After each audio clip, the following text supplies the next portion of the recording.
Նա խաղաղություն չի լինելու։ Ադրբեջանը երբեք Հայաստանի հետ խաղաղության պայմանագիր, համաձայնագիր չի ստորագրելու, որովհետև Ադրբեջանի համար հիմա երանելի ժամանակներ են։ Եթե դուք ուսումնասիրել եք Ադրբեջանի իշխանությունները ոչ պաշտոնական մագարտակով, ասեք Բաքու TV,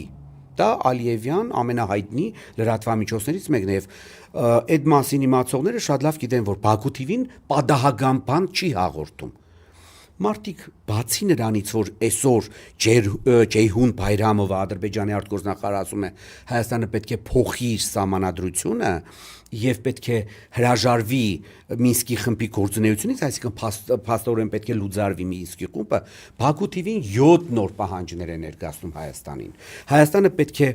ապառազմականացվի, հետ տա 2020 թվականից ի վեր գնված բոլոր զենքերը այն պետություններին ումից գնել է։ Հայաստանը պետք է ընդունի 300,000 թուրք ադրբեջանցիներին Հայաստանի տարածքում նրանց անվտանգությունը եւ նրանց բոլոր սահմանադրական իրավունքները պահպանելով Հայաստանը պետք է ներեգություն խնդրի Ադրբեջանից ագրեսիայի համար, Հայաստանը պետք է փոխհատուցի Ադրբեջանին 30 տարվա ագրեսիայի համար, Հայաստանը պետք է տա Զանգեզուրի միջանցքը, Հայաստանը էլ ինչ էր այնտեղ եւս երկու պահանջ կար, ամեն դեպքում սահմանադրությունը փոխի, Հայաստանը պետք է ամենանորագույն բոլոր կապիտուլյացիա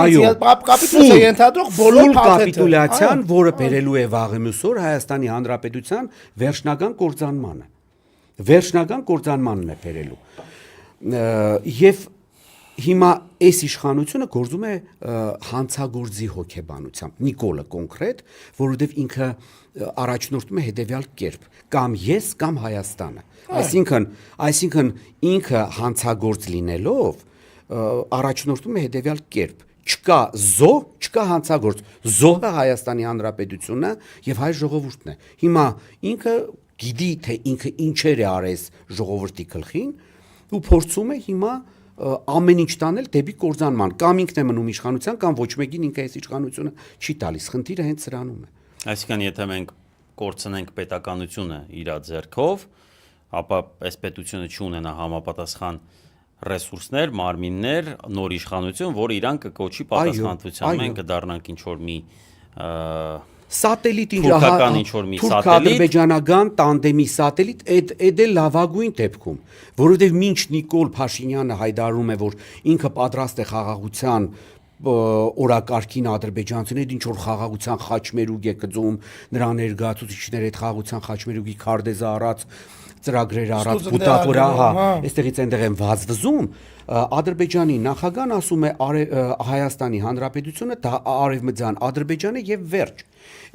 Վերջապես մեր հասարակությունը պետք է սա հասկանա, որ դու խաղաղություն կարող ես հաստատել ոչ թե քեզ թշնամաբար վերաբերվող պետության եւ ժողովրդի հետ, այլ հագարագործի հետ։ Գոլդեմեյերն է ասել, չի կարելի խաղաղության մասին խոսել մեկի հետ, ով երազում է քեզ սպանել, վերջ։ Դա ասել է Իսրայելի առաջին վարչապետներից մեկը։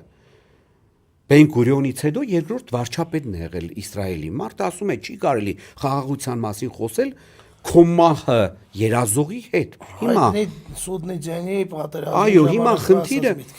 Հիմա խնդիրը հետևյալն է։ Նիկոլ Փաշինյանը փորձում է մեզ